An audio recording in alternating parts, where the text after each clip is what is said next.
Good morning. Welcome to our base camp devotion this morning. We're looking at the next in our series of Listening to Jesus studies. And this morning we are in Matthew chapter 7, verses 24 to 28, which say this: Therefore, everyone who hears these words of mine and puts them into practice is like a wise man who built his house on the rock.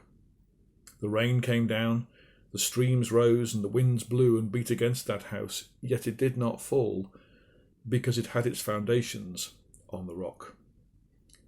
But everyone who hears these words of mine and does not put them into practice is like a foolish man who builds his house on sand. The rain came down, the streams rose, the winds blew and beat against that house, and it fell with a great crash.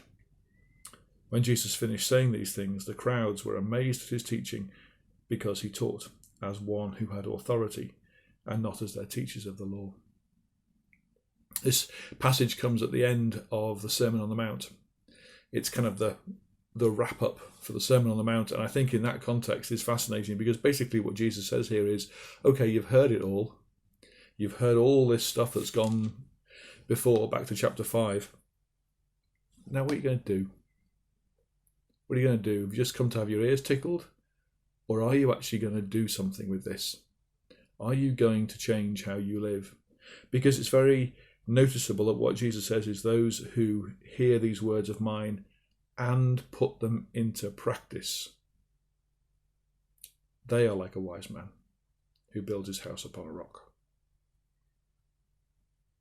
That's where the rub comes, isn't it? Those who put it into practice. It's very easy to hear it. It's very easy to pay lip service to it. It's very easy to talk about it and to feel very passionately about it. Oh, yes, Jesus says very wonderful things. Oh, absolutely, quite agree. Yes, absolutely. But put it into practice. Go back and read perhaps some of the things that come in chapter 5 and 7 if you have time. And it's a tough call. It's a radical change of lifestyle.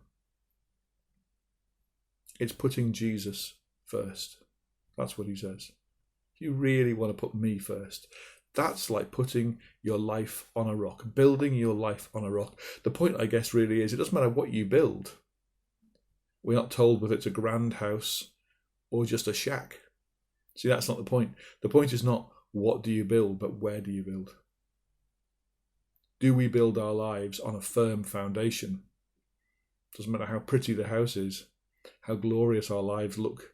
If they're standing on sand, then when difficulty comes, and ultimately when judgment and death comes, it'll all be washed away. But whatever we've built, whatever our lives look like, if they're built on the rock of Jesus Christ, then we are safe and we will stand. So today, let's recommit our lives, not just to hearing the word, not just to studying the word, not just to thinking about the word, not just to pay lip service, but let's really look at our lives honestly. Let's look at our church honestly. Alan Hirsch said at the Fresh Streams conference, our Christology needs to define our ecclesiology. That's a very fancy way of saying what we believe about Jesus needs to define what our church looks like. How we do church, what church is, what I am as a person, needs to be led by who I really believe Jesus is. So let's look again at Jesus and do what he says. Lord, today, please help us to follow you honestly and truly, to put you first and to put your words into action in our lives today.